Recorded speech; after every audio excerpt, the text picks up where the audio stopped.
श्री राम और लक्ष्मण अयोध्या से निकले विश्वामित्र जी के साथ उनके आश्रम जाने के लिए, जहां पे सुबाहु और मारीच उनका यज्ञ नहीं होने दे रहे हैं। और रास्ते में ही विश्वामित्र जी ने उनको बला और अतिबला नाम की विद्याएं सौंपी, जिससे वो पूरे विश्व में सबसे ज्यादा ताकतवर हो जाएंगे। जो चाहेंगे वो मिल जाएगा। कोई असावधानी की स्थिति में सोते हुए भी कोई उनके ऊपर अटैक नहीं कर पाएगा, और वो कुछ भी चाहेंगे वो उनको हो सकता है। और आगे अब पढ़ते हैं कि वो रात को तो सरयू में रुके, सरयू के तट पे रुके। उसके बाद उन्होंने सरयू पार की, गंगा के पास गए, वहां आश्रम में रुके। वहां पे क्या क्या हुआ ये सब हम पढ़ेंगे 23वें सर्ग के अंदर। तो बिना किसी देरी करते हुए शुरू करते हैं श्री राम का नाम लेके और हनुमान जी से आगे लेके। जय श्री राम। जब रात बीती तो प्रभात हुई, तब महामुनि विश्वामित्र ने तिनके को और पत्तों के बिछौने पर सोए हुए उन दोनों ककुस्त्र वंशी राजकुमारों से कहा, नरश्रेष्ठ राम, तुम्हारे जैसे पुत्र को पाकर महारानी कौशल्या सुपुत्र जननी कही जाती है। यह देखो, प्रातः काल की संध्या का समय हो गया है। उठो और प्रतिदिन किए जाने वाले देव संबंधी कार्यों को पूर्ण करो।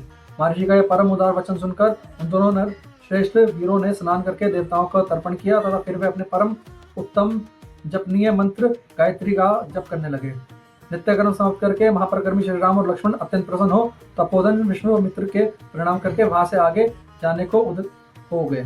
जाते जाते उन महाबली राजकुमारों ने गंगा और सरयू के शुभ संगम पर पहुंचकर वहां दिव्य तीर्थगंगा नदी गंगा जी का दर्शन किया।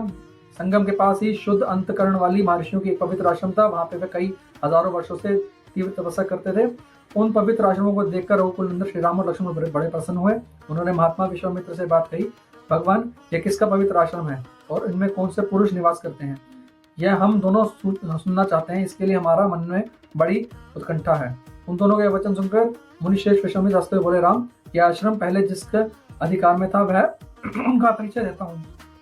विद्वान पुरुष जिसे काम कहते हैं वह कंदर्प पूर्व काल में मूर्तिमान था, शरीर धारण करके विचरता था। उन दिनों भगवान स्थाणु शिव इसी आश्रम में चित्त को एकाग्र करके नियम पूर्वक तपस्या करते थे। समाधि से उठकर देवेश्वर शिव मरुद्गणों के साथ कहीं जा रहे थे। उसी समय दुर्बुद्धि काम ने उन पर आक्रमण किया। यह देखकर महात्मा शिव ने हुंकार करके उसे रोका।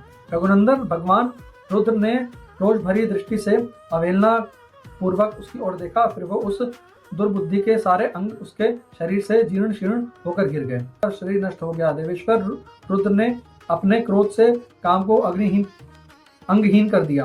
राम तभी से वह अनंग नाम से विख्यात हुआ। शोभाशालिनी कंदर्प ने यहाँ अपने अंग छोड़ा था। वह प्रदेश अंगदेश नाम से विख्यात हुआ। यह उन्हीं महादेव जी की पूर्ण आश्रम है। वीर, ये मुनि लोग पूर्व काल में उन्हीं स्थाणुओं के धर्मपरायण शिष्य हैं। उनका सारा पाप नष्ट हो गया है।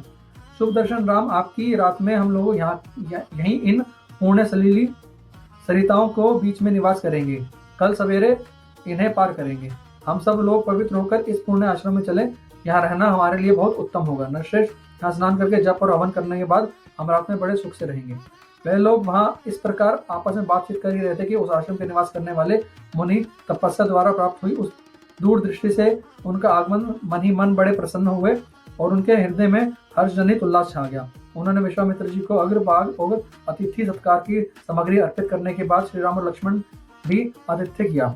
यथोचित सत्कार करने उन मुनियों ने उन अतिथियों को भांति भांति की कथा वार्ताओं को द्वारा मनोरंजन किया। फिर उन महर्षियों ने एकाग्रचित होकर यथावत संध्या वंदन एवं जप किया। तदनंतर वहां रहने वाले मुनियों ने अन्य उत्तम व्रतधारी मुनियों के साथ विश्वामित्र आदि को शयन के लिए उपयुक्त स्थान पहुंचा दिया। संपूर्ण कामनाओं की पूर्ति करने वाले उस पूर्ण आश्रम में उन विश्वामित्र आदि ने बड़े सुख से निवास किया। धर्मात्मा मुनिश्रेष्ठ विश्वामित्र ने उन मनोहर राजकुमारों को सुंदर कथाओं द्वारा मनोरंजन किया। यहाँ पे होता है 23वां अध्याय खत्म और 24वां अध्याय शुरू होता है।